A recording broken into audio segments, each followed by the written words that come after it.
بسم الله الرحمن الرحيم. ربكم أعلم بما في نفوسكم إن تكونوا صالحين فإنه كان للأوابين غفورا وآت ذا القربى حقه والمسكين وابن السبيل ولا تبذر تبذيرا إن المبذرين كانوا إخوان الشياطين وكان الشيطان لربه كفورا وإما تعرضن عنهم ابتغاء رحمة من ربك ترجوها فقل لهم قولا ميسورا ولا تجعل يدك مغلولة إلى عنقك ولا تبسطها كل البسط فتقعد ملوما محسورا إن ربك يبسط الرزق لمن يشاء ويقدر إنه كان بعباده خبيرا بصيرا ولا تقتلوا أولادكم خشية إملاق نحن نرزقهم وإياكم إن قتلهم كان خطأ كبيرا ولا تقربوا الزنا إنه كان فاحشة وساء سبيلا ولا تقتلوا النفس التي حرم الله إلا بالحق ومن قتل مظلوما فقد جعلنا لوليه سلطانا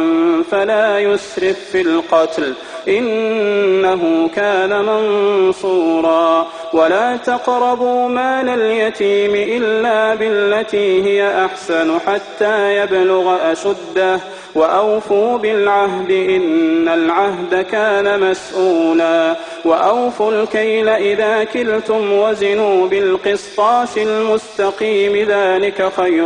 وأحسن تأويلا ولا تقف ما ليس لك به علم إن السمع والبصر والفؤاد كل أولئك كان عنه مسؤولا ولا تمش في الأرض مرحا إنك لن تخرق الأرض ولن تبلغ الجبال طولا كل ذلك كان سيئه عند ربك مكروها ذلك مما أوحى إليك ربك من الحكمة ولا تجعل مع الله إلها آخر فتلقى في جهنم ملوما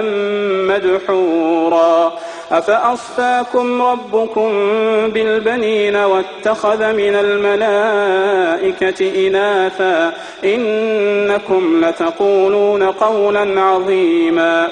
ولقد صرفنا في هذا القرآن ليذكروا وما يزيدهم إلا نفورا قل لو كان معه آلهة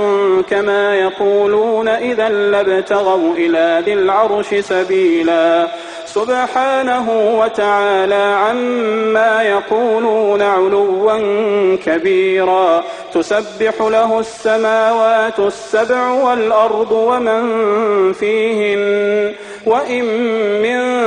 شيء إلا يسبح بحمده ولكن لا تفقهون تسبيحهم إنه كان حليما غفورا وإذا قرأت القرآن جعلنا بينك وبين الذين لا يؤمنون بالآخرة حجابا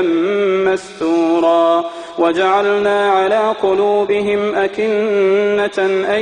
يفقهوه وفي آذانهم وقرا وإذا ذكرت ربك في القرآن وحده ولوا على أدبارهم نفورا نحن أعلم بما يستمعون به إذ يستمعون إليك وإذ هم نجوى إذ يقول الظالمون إن تتبعون إلا رجلا مسحورا انظر كيف ضربوا لك الأمثال فضلوا فلا يستطيعون سبيلا وقالوا أئذا كنا عظاما ورفاتا أئنا لمبعوثون خلقا جديدا